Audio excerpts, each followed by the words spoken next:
right. You want to lose 30 pounds in 90 days. Yeah, I bet. Who doesn't? You want to do it and you want it to be extremely easy. Of course. I can do this. I can make this happen. I can even show you. But the reality is, you know you, and I have a feeling I know you too. But anyway, welcome to Walk Talk Vent. Let's do this.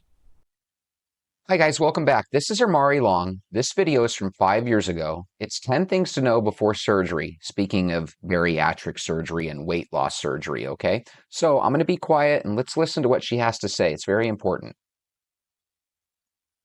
Hey guys, first let me say I'm sorry that I'm a day late. This week has just been very busy. I've been applying for a lot of different summer pre-medical programs and research fellowships, so I've been quite the busy woman. But I wanted to share a video with you guys this week because I just believe that a video a week is important. So the video this week is going to be on 10 things that I feel like you should know before you get bariatric surgery. By the way, just want to let you know, she said that a video a week is a very important thing. She never made any more videos about the subject. Can you believe it? Unbelievable. The very first thing you should know is that you will have bad breath. This is a combination of fat loss and fat burning happening in your body, and also due to protein shakes. Like, protein shakes really make your breath stink. I don't know why. And even if you brush your teeth multiple times a day, Listerine, you're still gonna have bad breath. Number 2 is gonna be that you typically won't wake up in pain, but you will then feel the pain. Number 3 is that you need to get 64 ounces of fluid in a day, or you will get dehydrated and you will get sick. I got dehydrated and I had to go to the hospital and get IV fluids. Your heart will start to beat fast. You will feel shaky. You will really feel bad. You will feel bad. Number 4, you might not like the protein shakes that you get, and you might not like protein shakes at all, so you really have to try to find protein shakes you like. Number 5, Okay, Amari, we get it. You don't like protein shakes. They give you bad breath. They're expensive. They're hard to find and they don't taste good. We understand. Go on to another point. 5 is that you will spend a nice bit of money trying to find protein shakes that you like and other things that you can tolerate. Number 6 is that you have to take a multivitamin. They make you start off with chewable, which are disgusting.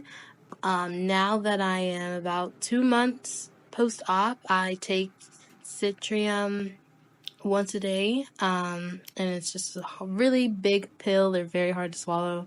I don't like doing it, but I'd rather do that than chew it.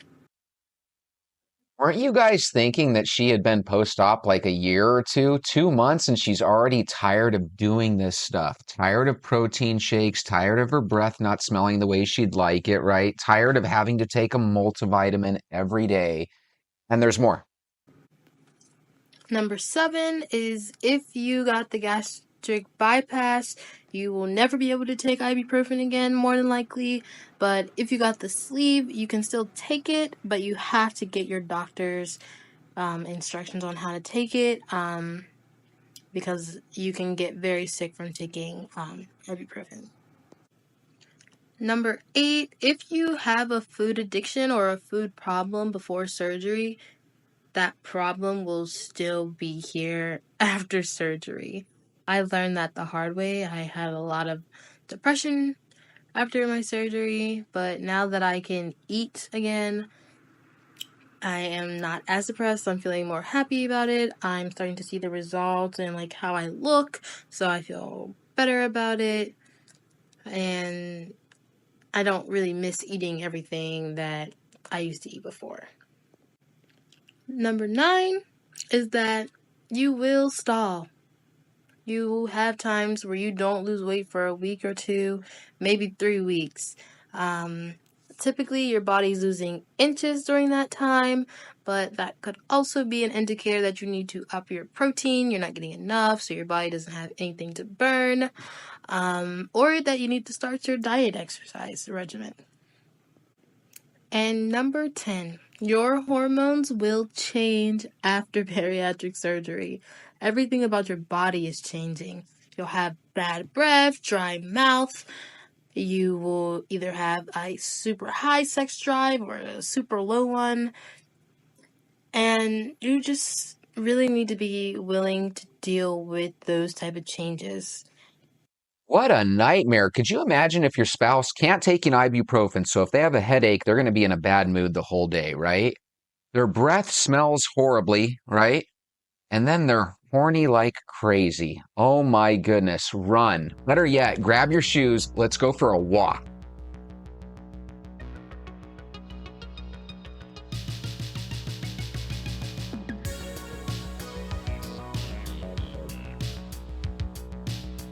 My name is Jesse.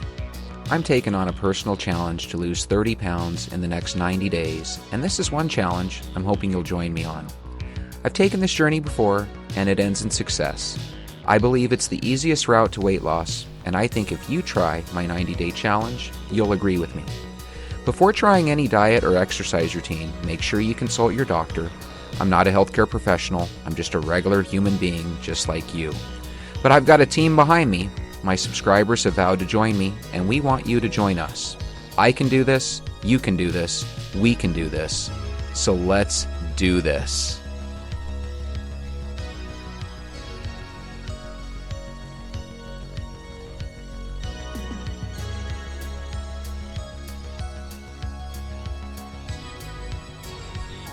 Oh, and please check our Mari Long's YouTube channel out. She's got 6 videos altogether. Give them a like and subscribe. Thank you.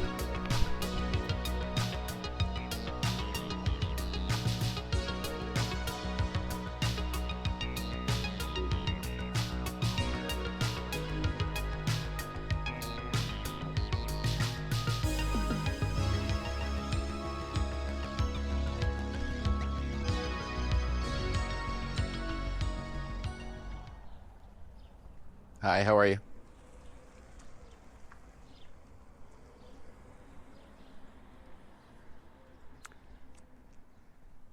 Hey, tell me, do you guys remember when you were in your 20s or maybe even in your late teens and maybe you were still playing sports in high school and stuff? Do you remember how physically fit you were then, if you were? I want to talk to those people. And the reason I do is there is something ingrained in our bodies, in our muscles, and I'm sure you've heard of it a million times before, but you haven't really had it come into play in your life until now. And that something is muscle memory. Your legs did look fantastic in high school. They can look fantastic again. Your upper body is probably soft and pudgy like mine, or maybe softer than you'd like it to be. Those things can become tightened up as well. Now, the reason that I bring up the muscle memory is simply this. If you're enjoying walking, if you're enjoying drinking water, and you're enjoying cutting down on sugar, which I don't think it's a horrible thing, but it's a challenge. But if you're enjoying taking on the challenge, you might find yourself wanting to maybe go to a gym, but there's a piece of you that still doesn't necessarily want to commit to a gym membership. And what I would tell you is it might not be a bad investment to go down to your Goodwill or secondhand store, or you can go to Walmart and pick up maybe a couple 5 and 10 pound dumbbells and maybe get a little spot in your house or in one of your bedrooms that maybe you can do some lunges and maybe you could do some push-ups and some sit-ups. Now, again, these would be things that I would just mark in the extra credit column because, not everybody cares about getting a six-pack or anything. But I got to tell you an amazing story. The last 2 times that I've taken this journey where I basically did 90 to 100 days without sugar, well, number one, in both those journeys, I ended up going much longer than 90 days without sugar. I went closer to a year both times. And both times were the first times I ever had it where my abdominal muscles actually started popping out a little.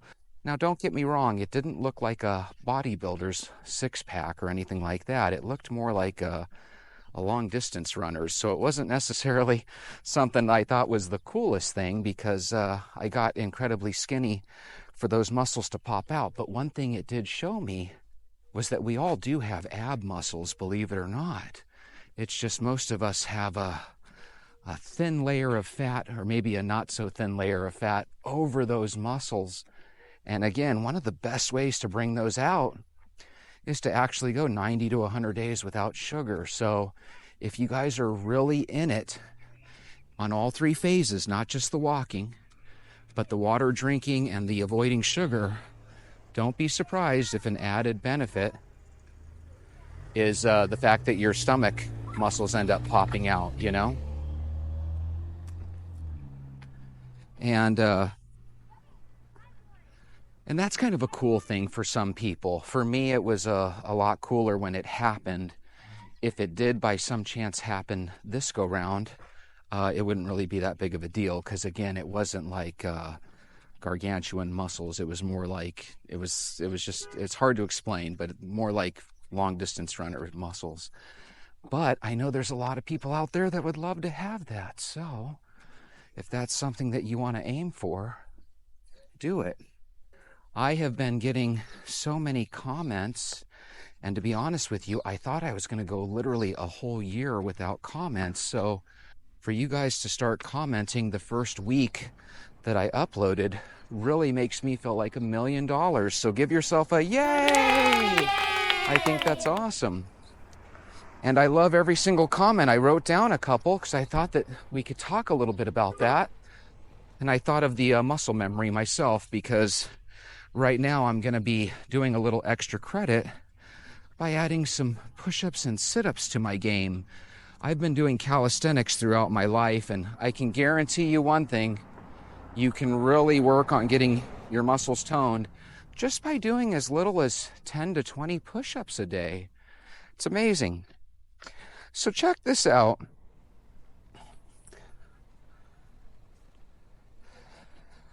One of my viewers, who goes by the name The Terrifying, which is a cool name, by the way. It sounds like a horror movie. Love horror movies, too. If you love horror movies, maybe mention it in the comments. That's something we have in common. He writes, have you ever noticed how Americans eat dessert for breakfast? And by the way, he's from Utah, and I was hoping that if you are enjoying the show, if you wouldn't mind in the comments maybe just mentioning the state that you're from, and if you're going through the challenge, which a lot of people have accepted, the 90-day challenge, please, if you don't mind, share the state that you're with.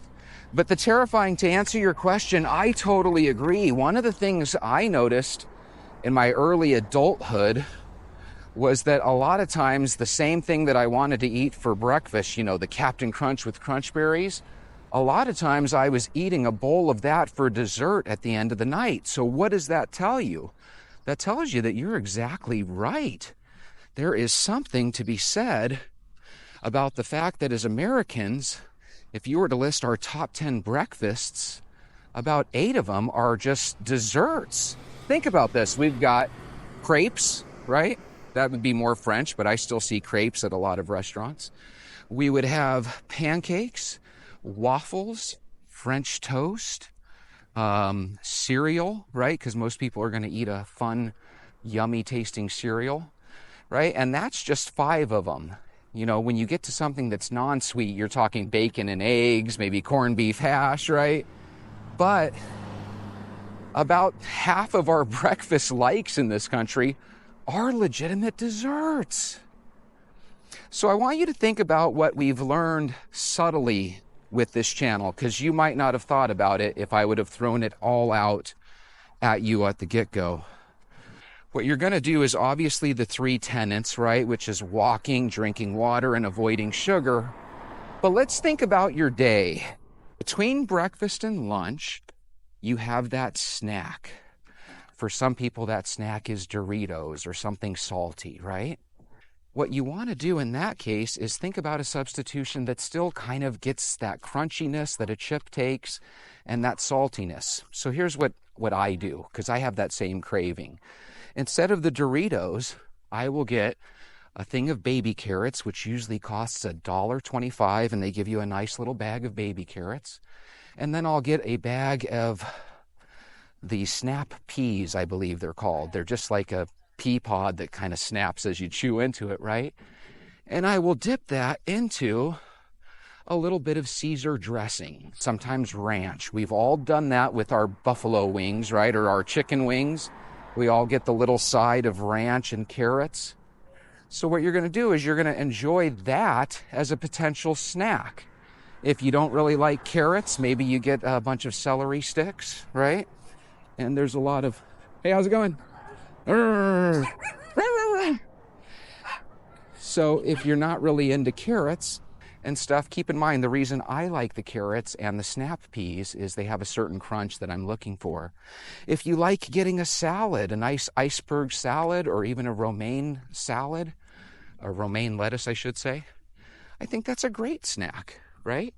The main thing is, don't do what we used to do at Sweet Tomatoes. You remember how much we all loved Sweet Tomatoes?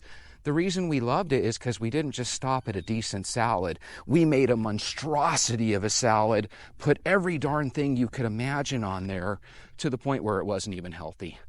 But we still told ourselves it was healthy, and that's why we went. Put a comment in the comment section if you remember Sweet Tomatoes, and if you miss it as much as I do. If you don't really miss it, don't bother. But if you miss it as much as I do, because I used to love that place. But again, I loved it not only for the salad bar, but for the pasta bar and the soups, the whole 9 yards. Great place. Let's progress from that snack, because some of you, the optimal goal is to get to the point where you just ditch that snack. And again, if you have carrots and celery, that's a lot easier to ditch than a bag of Doritos, in my opinion. If we progress forward to your lunch, you're probably like I was. And what I mean by that is you probably go and leave your work every single day to go, sorry about the camera, I just don't want the sun to blind you guys. You probably go every single day to wherever you go for lunch, whether it be McDonald's or Subway or whatever. And if you really obey the rules, which are drinking water and avoiding sugar, then your lunch should already be improving, guys, because that means that when you're going to McDonald's, you're getting French fries, you're getting a burger like you normally do, but you're ditching the soda. So you see how we're starting to have an effect on every aspect of your life if you really focus on the rules, okay? Now, let's proceed forward. We get home, we normally have a beer or a glass of Coca-Cola when we get home, and we might even have a cookie or two before dinner. Well, now what I'd really like you guys to do, or I'd like somebody to at least try it out that's on their third or fourth day of not eating sugar, I'd like you to go get yourself a bunch of bananas. You can get a nice 6, 7, or 8 individual bunch of bananas for like $1.25 or $1.50. Is there anything you can think of in the country where you get a better bang for your buck than a bunch of bananas? I honestly can't think of one. Okay, even apples can get expensive. I have never seen bananas get expensive in this country. So what I want you to do is go get yourself a bunch of bananas and marvel at the fact that with 6 bananas, you literally have 6 snacks in your hand for about $1.50. Guys, I'm sorry, you can't beat that. So you take some ice, you take a banana, you put a little milk in a blender and you blend it, and now you have a reduced calorie milkshake. That's going to help you get off that mid-afternoon, just before dinner snack, okay? So now we're all of a sudden attacking the whole of the day. We're going on a walk in the morning. We're eating a better snack midday that still tastes good. I mean, doesn't everybody like carrots dipped in ranch? Of course you do. Even if you say you don't, you do. I don't care what you say. After that, you're going to have your regular lunch. I'm not really messing with your meals other than breakfast. I really think you guys should eat the breakfast that I'm laying out, at least for 90 days. Just eat the oatmeal that's plain, because what we really want is a day like that happened with me.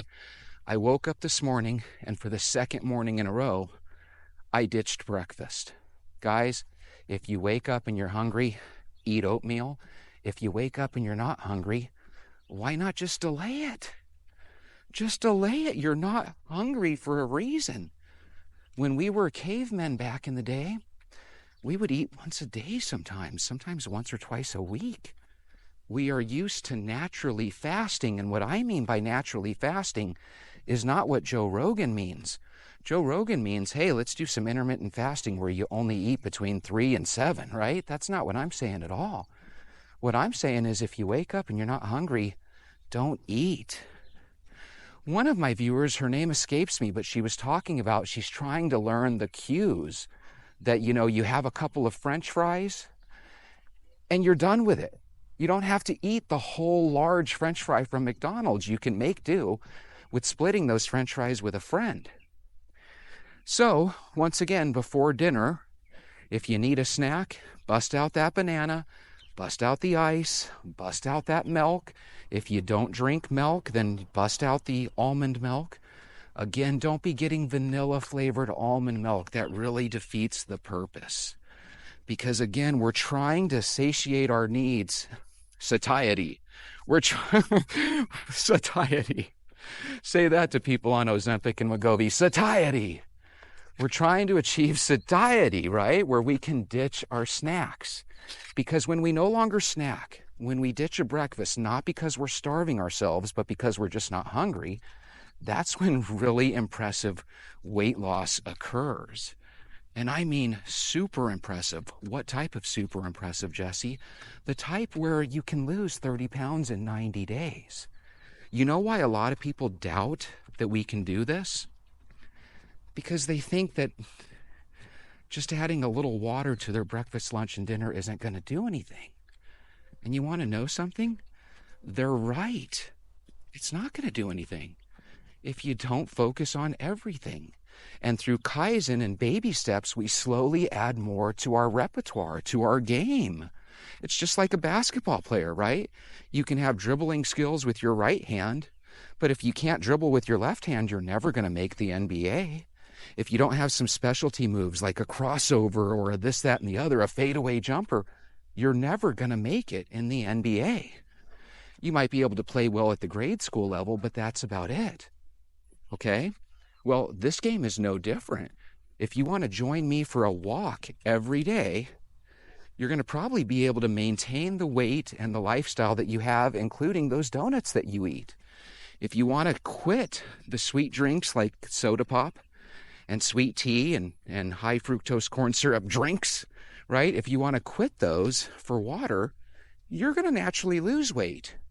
If you think about your body type right now, you are an accumulation of everything that you've ever eaten, all the exercise plans that you've ever partaken in and or quit, all the stresses of your job and life.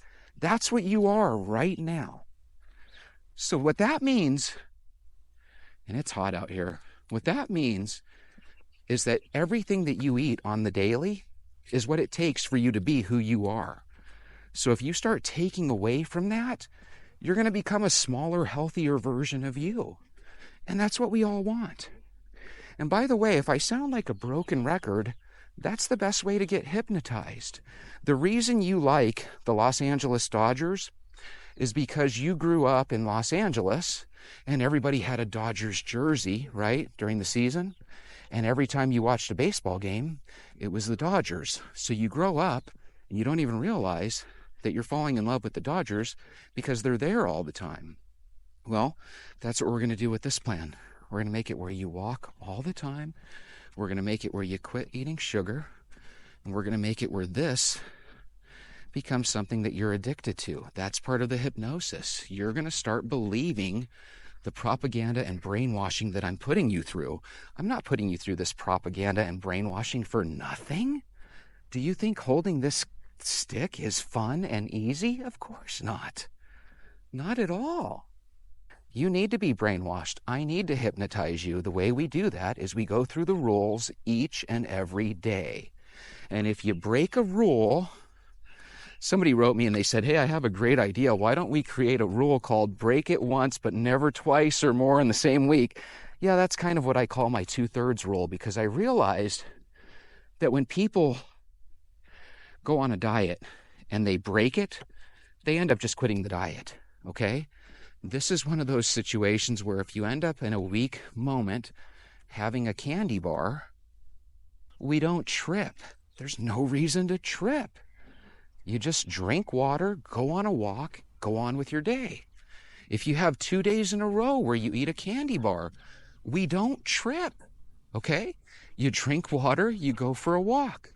You're balancing out that day. You're not going in a positive direction, but you're not necessarily going backwards either. Going backwards would be eating that candy bar, the next day eating the candy bar, and oh, by the way, now we've gone 3 days without drinking water or walking. So you see how there's a difference? One way, you have a proactive plan. When I cheat, I'm going to make up for it. We've already discussed extra credit. If you really want that donut and it's just going to make you miserable not to have it, just go take a walk around the block, come home and eat the donut. No big deal, okay? But if you're going to eat the donut, followed up by a sweet coffee, followed up by a pizza right before you go to bed, and then you wake up at midnight and have another half of the pizza, right? You're no longer on the diet, okay? So there does come a point where you have to say, oh, I'm not really trying as hard as I could be or should be. So I want you guys to think about that. We have natural safeguards. If you fall off the wagon, I don't even consider it a wagon. It's called life. One of these days, your grandchildren are going to say, Grandma, have a bowl of Lucky Charms with us. You don't want to be the grandma that says, no, eat the Lucky Charms. But let me tell you what else you don't want to be. You don't want to be the grandma that takes off her oxygen chamber and says, I can't play. Knock on wood. Hopefully that's never me. You don't want that to be you. You want to be able to play with your kids. So what that means, when you eat that bowl of Lucky Charms with your grandkids, go swimming with them. And when you go swimming with them, don't just hide your eyes and say Marco Polo as you walk around the pool. Go swimming. Be a kid. We're attacking this not very differently than grade school kids would. If you told a grade school kid to lose weight, at least back when I was growing up, that kid would have went out and played. That's what we're going to do. But because we're maybe too old to, play two-hand touch or something goofy, right? If there's a 50-year-old guy trying to meet up with kids at the park to play two-hand touch, there's something wrong with that picture, right? So what we're going to do in retrospect is our playing is walking. And this was why I tell you, do extra credit. Stick with me for 15 to 21 days. You need to be sold into this. And the first person that you want to sell on anything is yourself, okay? I think there's some powerful tools that a salesman like myself can bring to somebody like you. If I was selling a gym membership, I would be trying to get you into the building, right? Hoping that you'd get addicted to what you see when you're in the building, a bunch of good-looking people working out. Well, you don't get that with Planet Fitness. You get a bunch of people that don't like to work out, but that's why I like it. I like that place. That's why I like walking. Guys, there's nobody out here ever. Somebody remarked the other day that there was a beautiful blue sky behind me. If you guys had beautiful weather like this, would you come out? Because if you say yes, that's just an excuse. Your brain's got excuses built up. Who cares what the sky looks like? Get your jacket on, put your shoes on. Let's go for a walk. Comments. Here's another comment from Carnivore Candy. Carnivore Candy says, Jesse, you've inspired me to start walking more. I have spinal muscular dystrophy. I need to preserve muscle. Amen. Good job, Carnivore Candy. Keep up the comments. They motivate me. And I tell you, one of the things that really got me excited was I started noticing we've got like 10 people that said, I'm in, I'm going to do this challenge with you. Heck yeah, let's do it. Guys, I've gone through this journey twice before. I know what's on the other side. Let me guide you through. And then in the future, I want to see videos where you're doing the same dang thing. I want to hear you doing videos where you're telling people to drink water, walk their ass off, quit complaining about life, and let's take the bull by the horns. That's what I'm talking about. Julie says shrinking the amount you eat over time is very important. It is, Julie. That's why I try to tell you that to really sell out and do this, you want to literally get rid of that box of Lucky Charms, get rid of the box of Fruity Pebbles, go buy yourself a bland cereal, whether it's plain Cheerios, no, not Honey Nut Cheerios. Wait a minute, Jesse. Honey Nut Cheerios are good for me and heart healthy. Yeah, they are, but they taste like sweet things, and before you know it, you're going to be eating your third bowl of Honey Nut Cheerios. That defeats the point. The point of a breakfast is, can we shrink your hunger to the point where occasionally you can skip a breakfast? Because then the next time you hear Joe Rogan talking about intermittent fasting, you can say, oh, that must be that thing I do 2 or 3 times a week.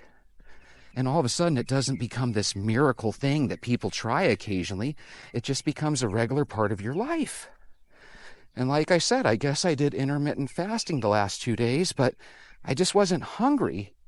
And if you wake up with a weird fetish to eat plain oatmeal, my goodness, you do have a voracious appetite. I have a feeling that you're going to like oatmeal for the same amount of time I do, about 4 or 5 days. And after that 4th or 5th day, you're like, I don't want to ever taste oatmeal again. I love oatmeal cookies, though, don't you guys? With some raisins and cinnamon. Oh, my God. I love sweet stuff. I can't wait till I can go to my kid's party and have a soda and a piece of cake. I can't wait for that.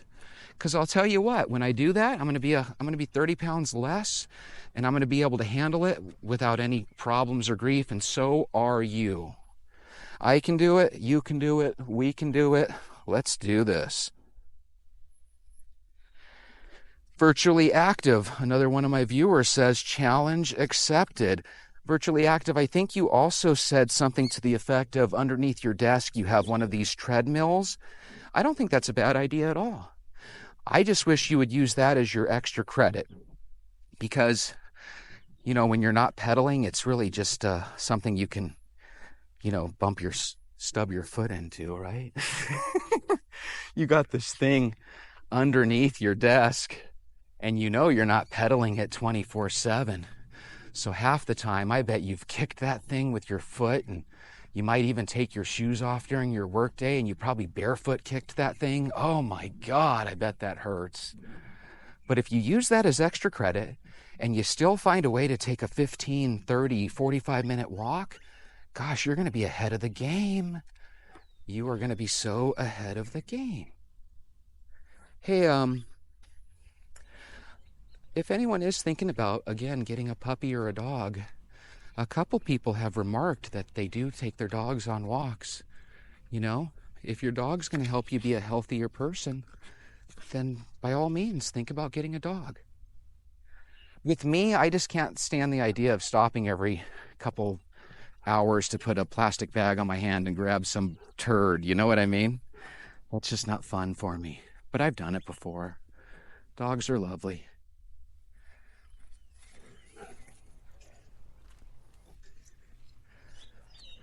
About half the people that I see walking out and about are walking with a dog.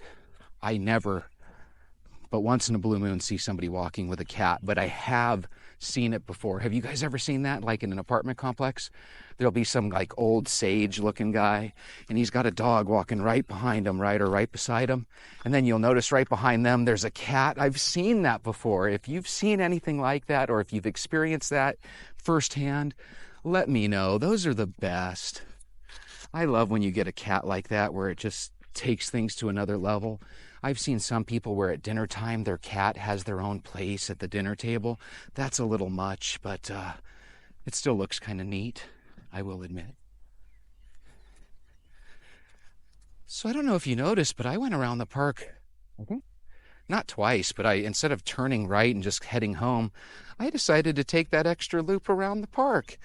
I want to know if any of you are doing extra credit, and I wish you guys would tell me if you were. So at the end of the walk, when I tell you good night, I hope some of you guys say, you know what, I'm going to go for another 20 minutes, and I hope you do. Those are things that you should do because you enjoy it. If you really hate and dislike your walk, then just give me another couple of weeks. We got to get you to where you're addicted to it. You know, some people, they don't like alcohol, but man, you start drinking that alcohol for 2 or 3 weeks, you're going to love it. You know, so, you know, give yourself a chance to be a walkaholic, right? I never thought that you guys would motivate and energize me this quickly. I knew that if I could just get a handful of loyal subscribers, my thinking was maybe I'd get one person a month, you know? I literally was anticipating that I would have about 10 to 12 views per video per year. I was just really giving myself a worst case scenario. But I told myself I have the perfect thing to video because this is legit me. I do this all the time being walking. The 2/3 rule and stuff, those are rules that we can live by for the rest of our life. But again, I got to be honest with you. I've gone up and down on my weight before. Again, I can blame my surgeries, and it really is a legit excuse. But it doesn't mean that it's not an excuse, okay? But let me throw that back at you. Let's say you're recovering from a surgery now, and you're sitting there on the bed eating bonbons and crying, watching Walk, Talk, Vent. I believe in my heart just taking a mental walk, I believe that can get you to the point where you're ready to take an actual walk. I believe if you write down all your meals that you have over the course of the week, and make sure it's average. You know, if you know that you're eating more than normal, you know, try to have what you normally would. And let's chart that and let's break that down. And let's literally take that, like I said, that McDonald's lunch that you would normally have, and just ask yourself if every day, instead of that lunch, I had that lunch with a water instead of the soda, you know, would that make a change? Yes, it would. Would it make a huge change? Probably not huge, but it would make a change. Without that soda at the end of the year, you're probably 8 pounds less. You know what else I think? I think most of us here in America probably gain about 5 to 10 pounds every Thanksgiving / Christmas / New Year's. Because that's when we're with the family. That's when it's freezing cold outside, so instead of being out and about and exercising, we're in doing nothing. We're sampling all the hot cider and all the muffins and all this and all that, all the gravies, right? And so if you can imagine that just ditching Thanksgiving and Christmas dinner over the last 20 years would probably make you today a completely different person, that's kind of interesting if you think about it. If we literally take out that little 2 months at the end of the year for the past 20 years of your life, you would probably be 30 or 40 pounds less than you are right now. So my question to you is, if we can do all that compressed damage in just that last month and a half or two of each year, then why can't we reverse that? Well, that's right, we can reverse that, right? But see, here's the thing. I want to be able to enjoy my Thanksgiving and Christmas. And deep down, you do too. And this would not be the world's easiest exercise and diet plan if you couldn't. So what I'm saying is, let's be proactive. Let's lose 30 or 40 pounds so that when Thanksgiving and Christmas comes up, we can safely gain 5 pounds and then just go right back to walk, talk, vent style, right? Go right back to walking, drinking water, and avoiding sugar. And guess what? We can do that every year. And on top of Thanksgiving, Christmas, and New Year's meals with the family, we can also add birthdays And we don't just have to add our own birthday, we can add the birthday of the kids and the grandkids and the whole 9 yards. So again, if this sounds like I'm repeating the same old, it's because that's the way we get it ingrained in your head.